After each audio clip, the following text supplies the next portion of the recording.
So, in this chapter on right to equality, I would like to discuss something slightly different, but connected. That is why I would like to talk.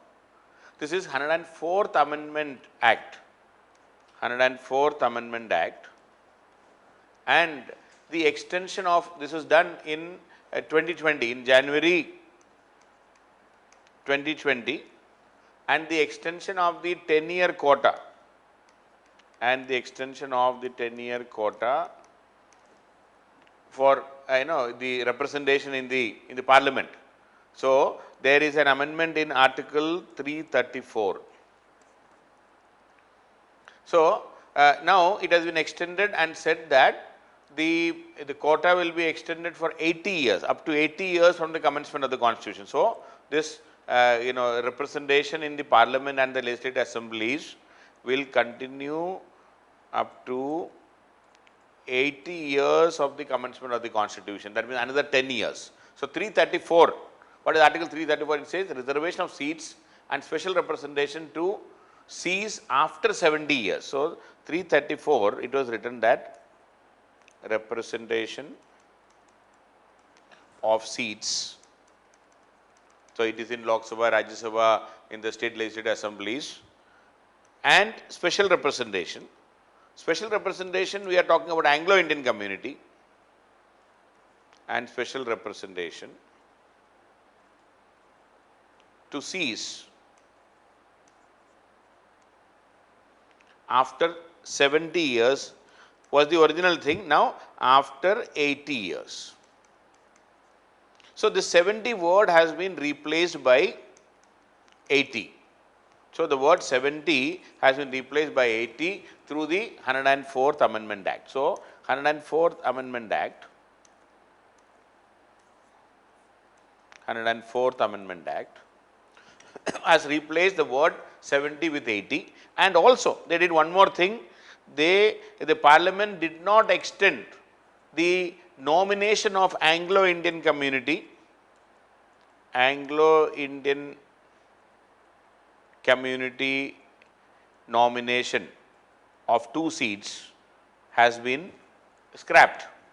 So, that is a very subtle way of sending many messages, quite unfortunate. See, if I do not want to get into the details of the Anglo-Indian community. In the parliament, the discussion, it will be separately discussed by Mr. Manish. So, I am not talking about that, but it is quite unfortunate that the idea of democracy, this is where this government is not able to understand. The idea of democracy is not about how many people are there. If the argument is Anglo-Indian communities are dying out, there is hardly anybody, so no need for representation. But democracy is about even the last person in the line, even the last. Every individual in democracy is important. Whether they are only 1 or 2, it does not matter.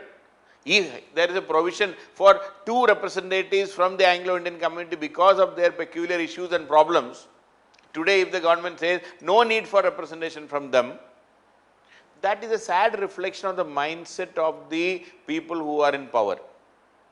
That is a reflection of the majoritarian tendency. They are, see, we are majority, they are very few people, so we will not give representation to them. Anyway, I am not getting into that detail. So, this 104th Amendment Act is dealing with the extent. So, now the reservation, now it says the reservation of seats for scheduled castes and scheduled tribes in the House of People and the legislative assemblies of the states has been extended to 10 more years.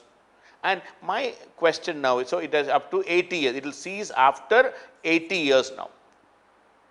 So, the reservation for scheduled castes, scheduled tribes in the representation in the Lok Sabha, Rajya Sabha and the state legislative assemblies and state legislative council will cease only after 80 years. Now, the point here is, when the reservation was introduced, it was introduced for 10 years.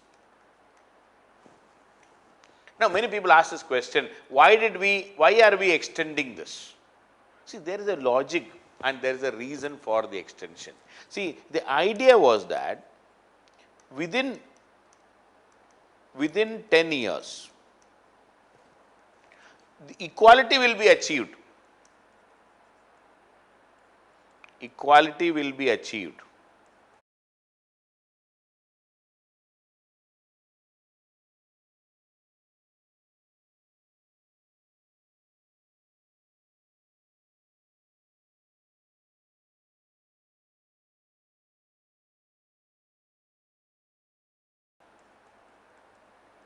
How? Through the directive principles of state policy, through the positive steps taken by the government, by the executive, equality will be achieved through the implementation of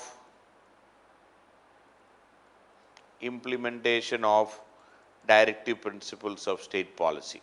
So once equality is achieved, no need for positive discrimination, no need for special representation of scheduled tribes and scheduled castes. That is the logic. That is why we said 10 years, and a very stiff 10-year target. See, the government was very over ambitious, I will say, and said that within 10 years we will achieve equality, and then there is no need for any reservation. See, the idea behind the government at that time to achieve equality was the affirmative steps taken through directive principles of state policy. See, the affirmative steps like Article 41. See, very lofty ideas, right to work, right to education and public assistance in certain cases. Right to work and right to education. See, education will bring in equality, no doubt regarding this. Right to work and education for certain categories, right to work and education and public in assistance in case of unemployment, old age, sick people, disabled, and in any other cases of who are in a disadvantaged situation.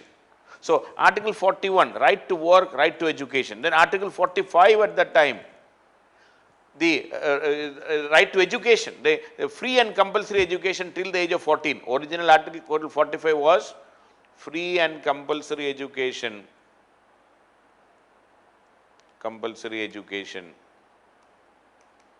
till the age of 14. Free and compulsory education till the age of 14. So we will provide education. Again, you see, right, 41 talks about work and education. 45 talks about free and compulsory education and work. That will bring in equality. And even Article 46, see, Article 46, it says that promotion of educational and economic interests of scheduled caste, scheduled tribe and other weaker section. Promotion of 46 says promotion of educational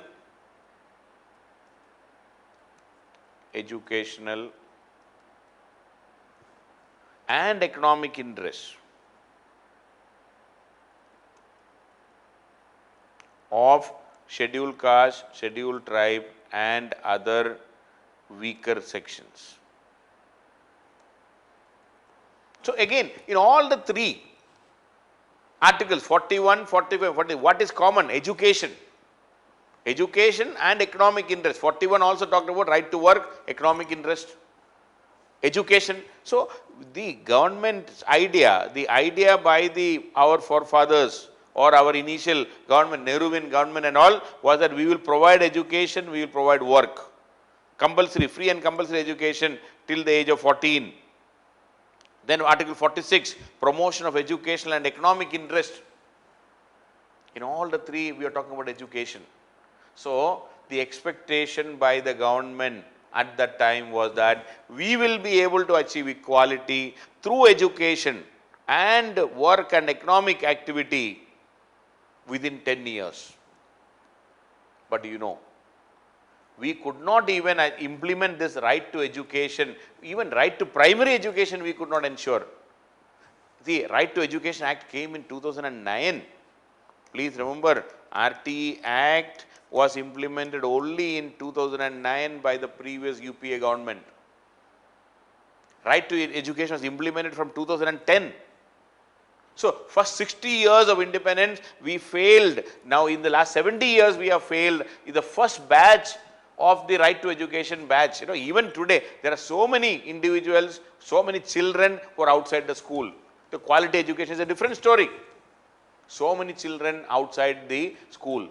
So we fail to provide education. So what I am trying to say is, the state, now a very important statement I am making, the state, that means the country, has failed to provide basic education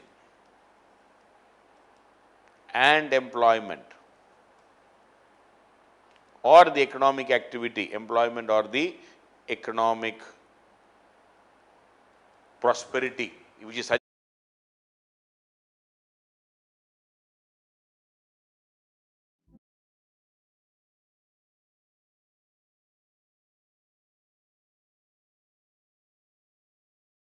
and 46 even today. We are still long way to go. You just see the migrant laborer crisis in the corona, that lockdown time. That itself will tell you everything. We have not achieved equality. The marginal sections are still continuing to be marginal. They are left to defend themselves. Our system, our state has failed to protect their rights. We failed to provide them education in the right spirit. We failed to provide them employment. We failed to provide them economic prosperity. So, the equality, see, the only way we can bring in equality in the society is education and meaningful employment. If you have enough income and if you have good education, you cannot be discriminated that easily. The only way, please understand, ultimately equality will come only if there is educated. If you are educated, if you are aware, and if you have enough money or basic survival money, if you have a good income means at least survival income. If you have an employment, if your monthly income is there, and if you are educated, you cannot be discriminated that easily. Otherwise, you will always be kicked around by the mighty, by the politicians, by the rich. So, the only way we can bring in equality is through education and economic prosperity, economic development. When the state has failed to provide these two, we are extending the reservation for every 10 years. After 80 years, we will have to make it 90, because even after 10 years, I am very sure that we will not be able to achieve that kind of an equality which we are talking about. And even if, unfortunately, then politicization of the whole thing, that is another thing. But forget about politicization of reservation. You please tell me, do you believe that we achieved equality? Do you believe that we have provided education to all? Do you believe that we are able to provide employment and basic minimum income for all? No, we failed. Our state has failed. India as a state could not achieve what we are supposed to give in 10 years, the first 10 years itself. That is why the reservation is extended 10 year after 10 year. Now, this reservation, we are saying reservation cease after 80 years of independence or the constitution. But I don't think we can seize it, because our income inequalities are increasing. Education, long way to go. We have to improve the quality of education. Every child should be in school. There cannot be any dropout, zero dropout should be there. Long way to go. So, that is how this 104th Amendment Act. Okay. So, this I am talking about 104th Amendment Act. 10-year quota for representation in Parliament and the Senate is extended for another 10 years. Now, it will cease, according to Article 334, it will cease after 80 years of the commencement of the Constitution. It will have to be extended again, another constitutional amendment will come. Now, I am only talking, why are we extending? Some of you might be thinking that it is a political agenda. No, it is not just political. We failed to provide equality. Article 14, the real meaning of 14, where all are equal, all citizens are equal. We fail. The discrimination is still continuing. The social injustice is still continuing. Vast majority people are still subjected to all sorts of discrimination in our country. Economic inequality is big. So, since equality has not been achieved, the poor, especially the scheduled caste, the scheduled tribe, the marginal section, they are still, pushed to the corner. And the corona lockdown and the migrant labor migration is the best example of how much inequality is there in our country. It's an eye opener to all of us. The gimmicks by the government by saying that we are becoming, I am giving this, I am giving that, I am giving this facility, that project, this program, everything came to a standstill and failed miserably when it came to that migrant laborers. That shows far away, we are far, far away from miles to go before we can sleep. Equality is to be. So, this reservation will be extended because we failed to achieve that equality concept. That is how 104th Amendment Act, and now it is saying that reservation in Parliament and the state legislature will cease after 80 years of the commencement of the Constitution in 2030. But then we will be extending for another 10 years only. I don't think we will be able to stop it that easily, because equality is it's a far cry we have not achieved. And in the process, through this 104th Amendment Act, we also discontinued the nomination of Anglo-Indian community. 2 seats nominated for the Anglo-Indian community, we stopped it. Quite unfortunate. That is against the spirit of democracy, because